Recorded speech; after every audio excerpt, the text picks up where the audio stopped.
Hello and good morning all of you. Daily news के परिवार में एक बार फिर से आप सभी का स्वागत है। जैसा कि आपको पता होगा कि हर सुबह हम आपके लिए 10 महत्वपूर्ण करंट अफेयर लेकर आते हैं और आज सुबह हो चुकी है और आपका करंट अफेयर आ गया। तो वीडियो के अंत तक बने रहेंगे, यह वीडियो आपके लिए काफ़ी महत्वपूर्ण होगा। आज डेट है 28 अगस्त 2020 और आज का पहला प्रश्न, विश्व जल सप्ताह 2020 जिसका विषय है water and climate change accelerating action, ये इसका विषय यानी थीम है। ये काफ़ी महत्वपूर्ण है। यह कब मनाया जाता है, ये वर्ल्ड विश्व जल सप्ताह जो है इसे कब मनाया जाता है। आपके पास 4 ऑप्शन दिए गए हैं और आपका सही जवाब हो जाएगा ऑप्शन बी, यानी 24 अगस्त से 28 अगस्त के बीच में इसे मनाया जाता है। ये अभी चल रहा है और आज इसका आखिरी दिन है। इससे इंपॉर्टेंट चीज़ है कि इसका थीम क्या है। थीम से रिलेटेड क्वेश्चन एग्जाम में हमेशा देखने को मिलता है, तो इसके थीम पर आप फोकस करेंगे। Water and climate change accelerating action, ये इसका थीम है। इसे 1991 यानी 1991 में स्टॉकहोम इंटरनेशनल वाटर इंस्टीट्यूट द्वारा प्रत्येक वर्ष इसे आयोजित किया जाता है। यह एक वैश्विक कार्यक्रम यानी पूरे विश्व में इसे मनाया जाता है, जो पृथ्वी पर पानी का जो मुद्दा है, आपको पता होगा कि जल समस्या उत्पन्न हो रही है। बहुत ऐसे जगह पर है जहां पर स्वच्छ यानी पेयजल नहीं मिलता है। तो इसे विश्व की जो पानी की समस्या है, जो मुद्दा है, उससे जुड़े अंतर्राष्ट्रीय जो विकास से संबंधित मामलों को दूर करने के लिए इसे मनाया जाता है।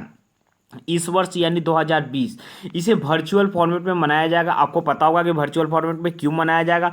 इस पर कोविड-19 यानी कोविड-19 का सिचुएशन चल रहा है, सोशल डिस्टेंसिंग का फॉलो करना पड़ रहा है, एक दूसरे से डिस्टेंस बनाए रखना, इस कारण इसे वीडियो कॉन्फ्रेंसिंग के माध्यम से वर्चुअल फॉर्मेट में आयोजित किया जाएगा। अब इसे मनाता है स्टॉकहोम इंटरनेशनल वाटर इंस्टीट्यूट यानी SIW इसे मनाया जाता है। तो इसका SIWI इसका हेडक्वार्टर कहाँ है, तो इसका हेडक्वार्टर है स्वीडन के स्टॉकहोम में और इसके कार्यकारी निदेशक जो हैं वह हैं टॉर्गनी होमग्रेन। ये इससे रिलेटेड कुछ जानकारी थी। आगे चलेंगे आज के अगले क्वेश्चन की तरफ। आज का हमारा दूसरा क्वेश्चन, भारत 3 सितंबर 2020 तक किस राष्ट्र के साथ एक नया व्यापार मार्ग खोलेगा। आपके पास 4 ऑप्शन दिए गए हैं और आपका सही जवाब हो जाएगा ऑप्शन बी, यानी भारत बांग्लादेश के साथ एक नया व्यापार मार्ग को खोलेगा और यह 3 दिसंबर तक खुल जाएगा। अब यह जो व्यापार मार्ग होगा, यह जो रूट होगा, यह भारत के नॉर्थ ईस्ट से और बांग्लादेश के बीच का साइड होगा। यानी नॉर्थ ईस्ट में किस राज्य से होगा, तो नॉर्थ ईस्ट में यह त्रिपुरा का सोनमुरा जगह है, तो त्रिपुरा के सोनमुरा से बांग्लादेश के दाऊद कांडी को जोड़ने वाला यह एक मार्ग होगा, जो भारत के उत्तरी राज्यों से संपर्क बढ़ाएगा बांग्लादेश का। और यह परिवहन को कम करने के लिए 2 नए मार्ग और 5 बंदरगाहों को जोड़ने के लिए यह व्यापार को बढ़ावा देगा। दोनों पक्ष के बीच में इसके लिए हस्ताक्षर हो चुका है, यानी समझौता पर साइन हो चुका हुआ है दोनों पक्ष के लिए। इससे रिलेटेड कुछ और हम आपको जानकारी बता दें, क्योंकि ये तो बांग्लादेश में हुआ। बांग्लादेश भारत का एक पड़ोसी राज्य है और यह हमारे नॉर्थ ईस्ट के जो देश हैं उसी के साइड में यह जो है, इसी कारण तो नॉर्थ ईस्ट के साथ इसका बढ़ावा दिया जा रहा है, परिवहन को बढ़ाया दिया जा रहा है कि दोनों देश का अगर परिवहन बढ़ेगा तो दोनों देश का विकास होगा, यानी दोनों देश व्यापार को आगे बढ़ेगा। अब बांग्लादेश, तो बांग्लादेश 1971 में पाकिस्तान से अलग होकर एक नया राज्य, इसे पहले पूर्वी पाकिस्तान के नाम से जाना जाता था, तो यह पाकिस्तान से अलग होकर एक नए देश के रूप में यह विश्व के मानचित्र पर उभरा। इसे एक नए देश बनाने में हमारी तत्कालीन प्रधानमंत्री श्रीमती इंदिरा गांधी का महत्वपूर्ण योगदान था। अब बांग्लादेश, तो बांग्लादेश की राजधानी ढाका है, यहाँ की मुद्रा टाका है, यहाँ के PM शेख हसीना और प्रेसिडेंट यानी राष्ट्रपति अब्दुल्ला हामिद है। यहाँ पर बंगाली भाषा बोली जाती है। चलिए आगे चलेंगे आज के अगले क्वेश्चन की तरफ। आज का हमारा तीसरा क्वेश्चन, गैस्टन रोबोट जो हाल ही में इनका निधन हुआ, यह किस क्षेत्र से संबंधित है। आपके पास 4 ऑप्शन दिए गए हैं और आपका सही जवाब हो जाएगा ऑप्शन डी, यानी ये फिल्म एकेडमिशियन थे। इनके बारे में, ये 85 वर्ष यानी 85 वर्ष की आयु में इनका देहांत हुआ। इनका देहांत कार्डियक अरेस्ट के कारण हुआ। ये फिल्म लेखक और आलोचक के तौर पर भी काम में करते थे। इन्होंने भारतीय सिनेमा पर कई बुक लिखे हुए थे। यह दूरदर्शन के राष्ट्रीय टीवी चैनल के लिए UGC के लिए एक टीवी कार्यक्रम का इन्होंने शुरुआत किया था, जो आज भी चलता है। ये इनसे रिलेटेड कुछ जानकारी थी।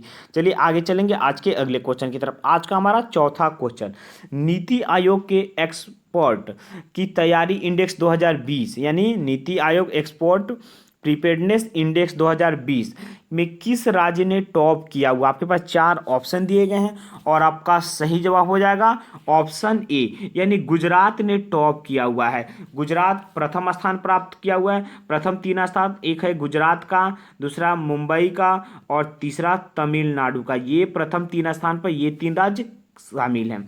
अब ये जो हुआ है ईपीआई यानी एक्सपोर्ट प्रिपेयर्डनेस इंडेक्स, यानी ईपीआई इंडेक्स जो है, यह ईपीडीआई यानी नीति आयोग ने इसे प्रतिस्पर्धात्मक स्थान की साझेदारी में निर्यात इसको तैयारी सूचकांक 2020 पर रिपोर्ट को जारी की गई है। यह रिपोर्ट में भारतीय राज्यों के निर्यात की तैयारी और प्रदर्शन का मूल्यांकन किया जाएगा। आपको पता होगा कि अभी जो भी हमारा देश में कार्यक्रम चल रहा है, जैसे आत्मनिर्भर भारत, यानी हम निर्भर खुद पर रहेंगे और आयात क्या करेंगे, हम करेंगे, यानी आयात दूसरे देश से नहीं मंगाएंगे, हम निर्यात करेंगे। तो इसलिए निर्यात की तैयारी पर इसे चलाया जा रहा है और प्रदर्शन का मूल्यांकन किया जाएगा। इसका उद्देश्य है कि हमको अवसर को पहचानना, यानी जो अवसर है अवसर का पहचान करना और उसको प्रोत्साहित देना। तो इसमें प्रथम 3 स्थान गुजरात को पहला, महाराष्ट्र को दूसरा, तमिलनाडु को तीसरा स्थान प्राप्त हुआ। तो ये तो राज्यों में सूची था। अब होता है यूटी। यूटी यानी केंद्र शासित प्रदेश। केंद्र शासित प्रदेश में प्रथम स्थान मिला हुआ था दिल्ली को, दूसरा स्थान मिला गोवा और तीसरा स्थान गोवा नहीं, तीसरा स्थान हो जाएगा चंडीगढ़ को। तो ये इस पे था, दमन दीव को मिला दूसरा, तीसरा स्थान हुआ चंडीगढ़ को। तो ये 3 यूटी में थे। अब इसे नीति आयोग ने किया हुआ, तो थोड़ा नीति आयोग के बारे में जानेंगे। नीति आयोग काफ़ी चर्चित विषय, एग्जाम में इससे रिलेटेड हमेशा क्वेश्चन देखने को मिलता है। तो जब भी नीति आयोग आए तो 2-4 चीज़ आपको हमेशा रिपीट करना चाहिए। सबसे पहला तो नीति आयोग का फुल फॉर्म क्या होता है? तो इसका फुल फॉर्म होता है national institution for transforming India. इसके फुल फॉर्म से आपको लगभग 10 से 12 बार क्वेश्चन देखने को मिलता होगा, काफ़ी महत्वपूर्ण है। यह भारत सरकार की थिंक टैंक के रूप में कार्य करती है। इसकी स्थापना 1 जनवरी 2015 को एनडीए की सरकार के द्वारा इसकी स्थापना की गई। इसके पहले इसके जगह पर योजना आयोग कार्य करता था, तो योजना आयोग की जगह पर इसकी स्थापना की गई है। इसका हेडक्वार्टर जो है यह नई दिल्ली में है। इसके प्रेजेंट टाइम पर चेयरपर्सन, इसका चेयरपर्सन जो होते हैं, जो प्रधानमंत्री होते हैं वो इसके चेयरपर्सन होते हैं। यानी अभी इसके चेयरपर्सन है श्री नरेंद्र मोदी, इसके चेयरपर्सन है। इसके वाइस चेयरपर्सन है राजीव कुमार। और सीईओ से रिलेटेड इसके सबसे ज़्यादा क्वेश्चन पूछता है तो सीईओ से पूछता है, तो इसके सीईओ हैं अमिताभ कांत। चलिए आगे चलेंगे आज के अगले क्वेश्चन की तरफ।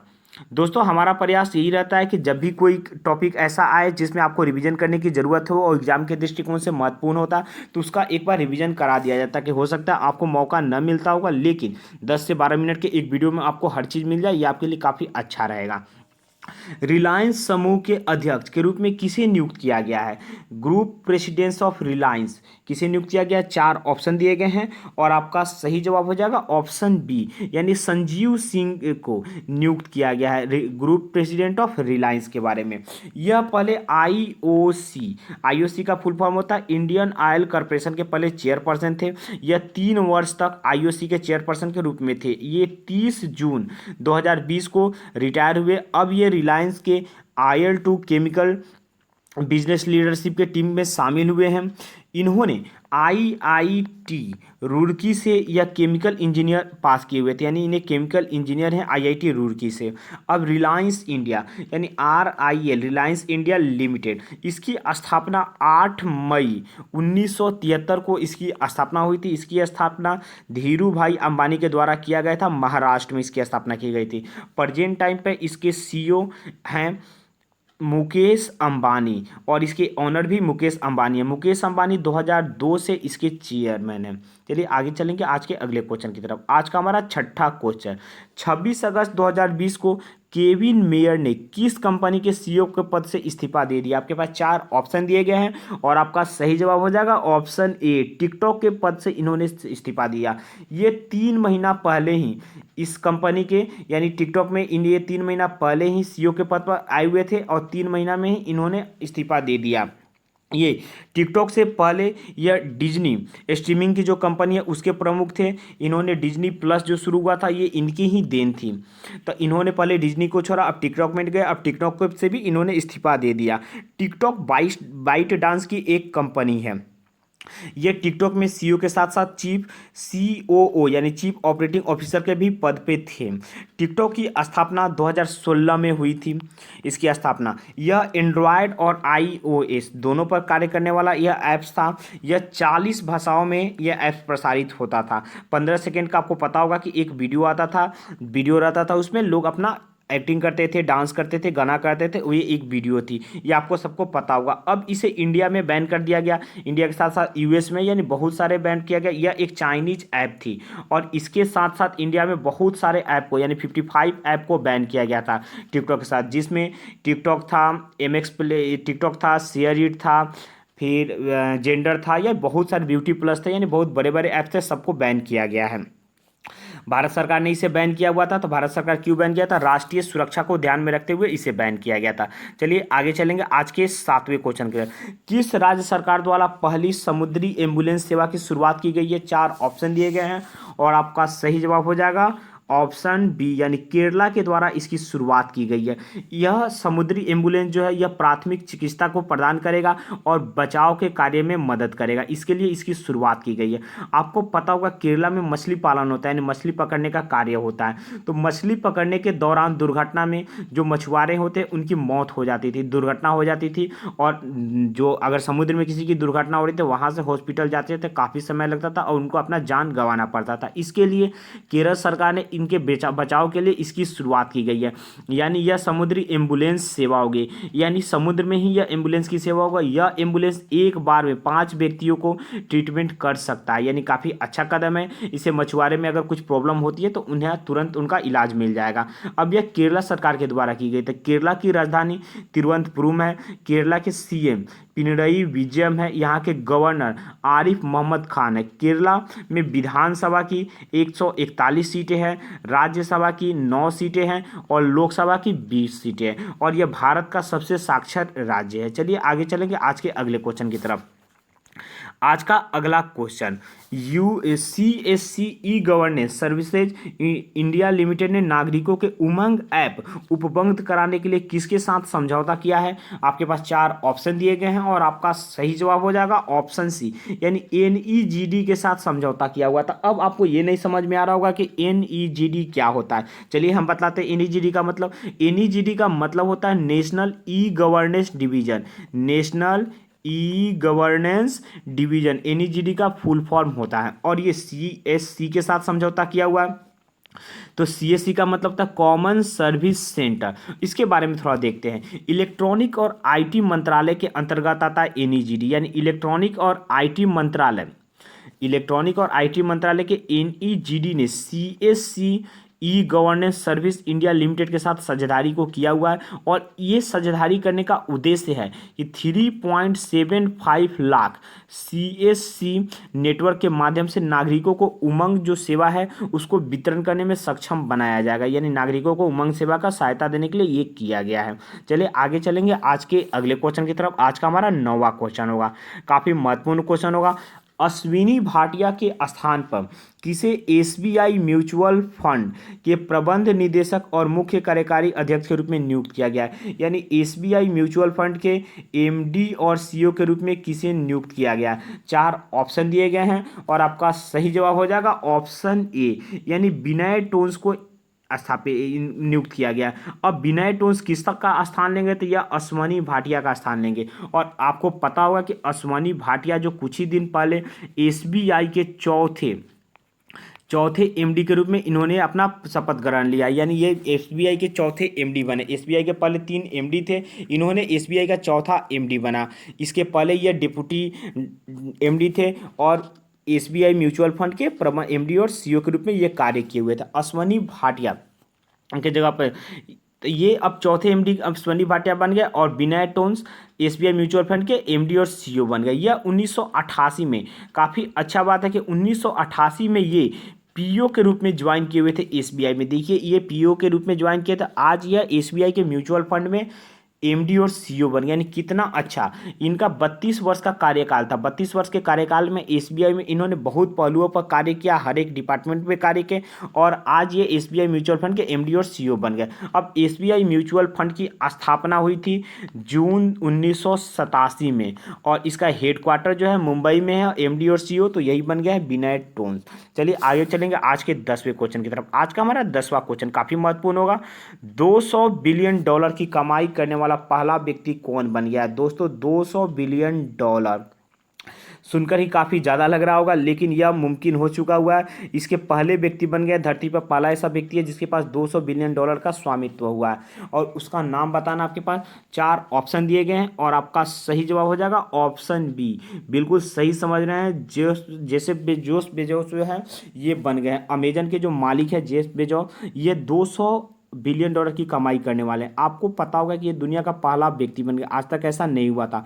कोविड-19 यानी कोरोना वायरस के सिचुएशन में जहां आप देख पा रहे होंगे बहुत सारे व्यवसाय होंगे वो बंद हो गए होंगे, या जो बंद नहीं होंगे वो लॉस में चल रहे हैं। यानी बहुत लोगों का रोजगार बंद हो गया, बहुत लोगों का जो रोजगार चल भी रहा है वो लॉस में चल रहा है, बहुत लोगों का रोजगार यानी जहाँ हल्का फुल्का प्रॉफिट हो रहा है। लेकिन जो ऑनलाइन की टेक्निकल कंपनी है, जो टेक्नोलॉजी वाली ऑनलाइन कंपनी, इनके व्यापार में जमकर बढ़ावा हुआ, उसमें से ही एक है अमेजन।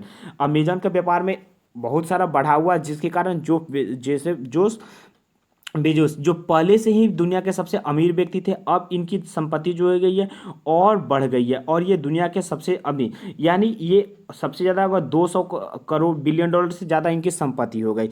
ये पहले स्थान पे, और दूसरे स्थान पे हैं बिल गेट्स, माइक्रोसॉफ्ट के जो हैं बिल गेट्स, इनकी संपत्ति है 116.1 डॉलर। यानी सोचिए, जहाँ प्रथम स्थान पर जो है वो 204.6 और जो दूसरे स्थान पर 116.1, यानी लगभग 90 बिलियन डॉलर का अंतर है दोनों में, यानी इनके दोगुना वो पहुंच गए हैं। इनकी संपत्ति आपको पता होगा कि जब जनवरी 2020 थी, तो जनवरी 2020 में बेजोस की संपत्ति 115 अरब डॉलर थी, जो अब बढ़कर 204 हो गया। यानी कोरोना वायरस इनके लिए काफ़ी अच्छा हुआ, इनका व्यापार काफ़ी बढ़ा, ये काफ़ी ऊपर चले गए। चलिए, इनके ये अमेजन के साथ साथ एयर स्पेस की एक कंपनी है ब्लू ओरिजिन, वाशिंगटन पोस्ट इसके भी मालिक है, यानी दुनिया के सबसे बड़े व्यक्ति हैं। दोस्तों आज का वीडियो यहीं पर खत्म हुआ। वीडियो अगर आपको अच्छा लगा होगा, आपको हमारा प्रयास अच्छा होगा, तो वीडियो को लाइक करेंगे। आपको अगर कोई सुझाव देना होगा तो कमेंट बॉक्स में आप अपना सुझाव देंगे।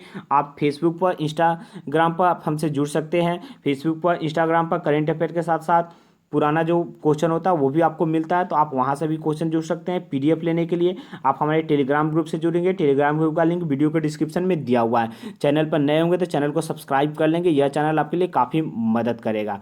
दोस्तों आज का वीडियो यहीं पर खत्म होता है। वीडियो को पूरा देखने के लिए, अंत तक बने रहने के लिए आपका धन्यवाद। आपका दिन शुभ हो।